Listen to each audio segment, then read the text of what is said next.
In the quiet town of Bell Ridge, nestled between the whispering pines of southern Colorado, there lived a boy everyone had written off. His name was Colton Dean, a small 7-year-old with sandy blonde hair and a prosthetic dream he couldn't afford. The kind of kid who sat by the window every recess, watching other kids run, laugh, and chase each other, while he remained trapped inside, legless and left behind by the world. The accident that took Colton's leg had also taken his father.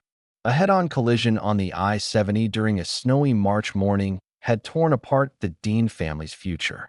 His mother, Natalie, was left to pick up the pieces emotionally and financially. 2 jobs, endless medical forms, and still, Medicaid denied them a prosthetic limb, citing coverage limitations.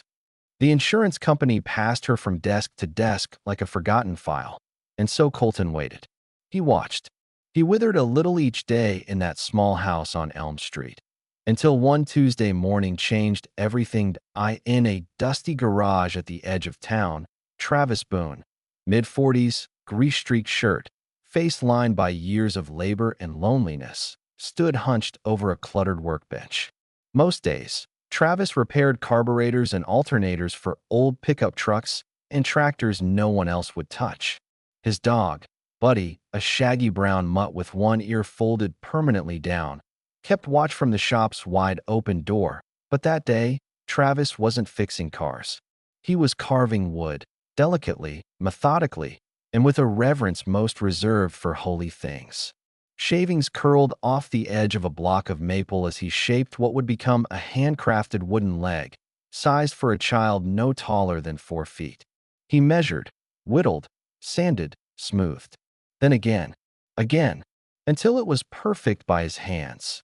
Not for money. For Colton, they had met 2 weeks earlier behind the Chevron gas station, where Travis saw Natalie crying quietly behind the wheel of her parked car, trying to shield her son from the sight. Travis knocked gently on the window, offered her a coffee, and didn't pry. All he said was, "I fix what's broken. That's what I do." The next day, he invited Colton to his garage. The boy came, shy and withdrawn. Travis showed him the tools, wrenches, vices, grinders, and asked him about dinosaurs. Colton lit up. Day by day, his smile returned. Slowly, the boy who had given up on joy began to laugh again. Then came the big reveal. Travis had spent sleepless nights creating a fully functional wooden prosthetic leg using scrap leather, salvaged bolts, and patience. The adjustable joints moved with ease. The top was cushioned with an old leather jacket. And when Travis gently attached it to Colton's stump and the boy stood up, wobbly, nervous, radiant, it was as if the world held its breath. Colton walked, then ran. Natalie cried. Someone snapped a photo. It was posted to Facebook by Colton's art teacher, who had been visiting that day. It was shared, then reshared, and by dawn, it had been seen over 300,000 times. Travis knew nothing of this. He returned to his workbench, fixing an old Dodge transmission, with Buddy asleep at his feet. That's when the SUVs came to 9:03 a.m.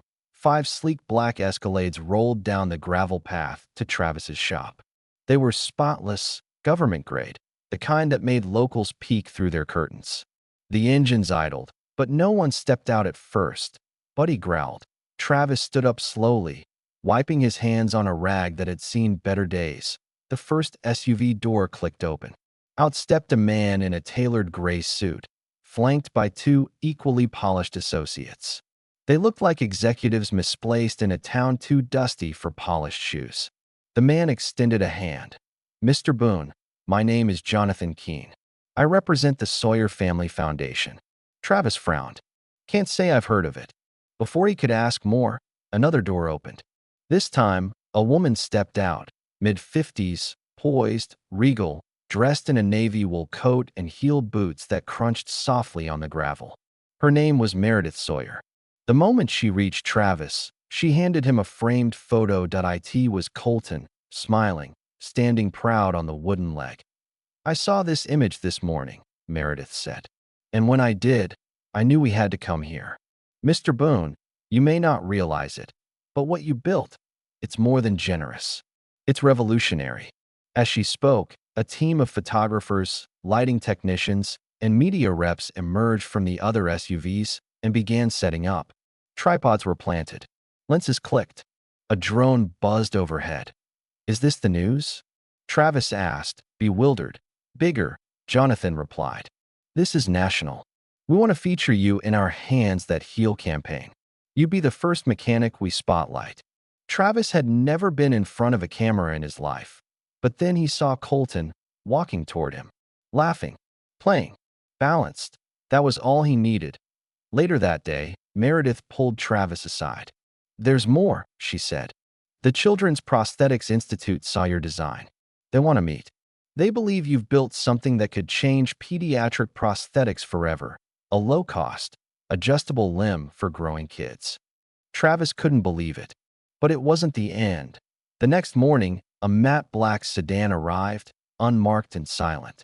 Out stepped a man in a dark overcoat, his cane carved from obsidian. "Mr. Boone," he said smoothly. "Dr. Felix Harmon, CEO of BioRide." That name did ring a bell. BioRide was the Goliath of prosthetics. Multi-billion-dollar contracts. Top-tier products. But priced so high only the wealthiest could afford them. Dr. Harmon didn't mince words. "You built something that shouldn't be possible," he said, scanning the garage like it offended him. "Your design, it bends, absorbs shock, adjusts for growth. All in a wooden shed. You didn't patent it. You gave it away." Travis said nothing. "Sell it to us," Harmon continued. "We'll pay. You name the price. We'll bury it quietly. You go back to your bolts. No lawsuits. No noise." Travis clenched his jaw. "You want to buy a child's second chance just to lock it up? If you don't," Harmon warned, "we'll drown you in legal action. We'll take everything. That's business." But then, a third car arrived, white, with a blue and gold seal on the side. The man who stepped out held a badge, U.S. Department of Veterans Affairs. His name was Captain David Merrick. He'd served in Iraq and Afghanistan. Now, he oversaw adaptive technologies for veterans. And he had a simple message. "Mr. Boone, what you made, it's better than anything we've built in 10 years." He opened a tablet, an official proposal, not to buy Travis out, but to partner with him. "We'll fund your garage," David said. "You'll train mechanics across the country to build these limbs. For kids, for soldiers, for anyone who can't afford what BioRide charges. You keep your name, your design, your purpose." Dr. Harmon sneered. "It's a pipe dream. It's unsustainable." David didn't flinch. "Then why are you here trying to stop it?" Travis looked down at the leg. Colton's bright blue laces still tied to the straps. He made his decision. "I'm not selling hope," he said. "I'm spreading it." Dr. Harmon stormed out.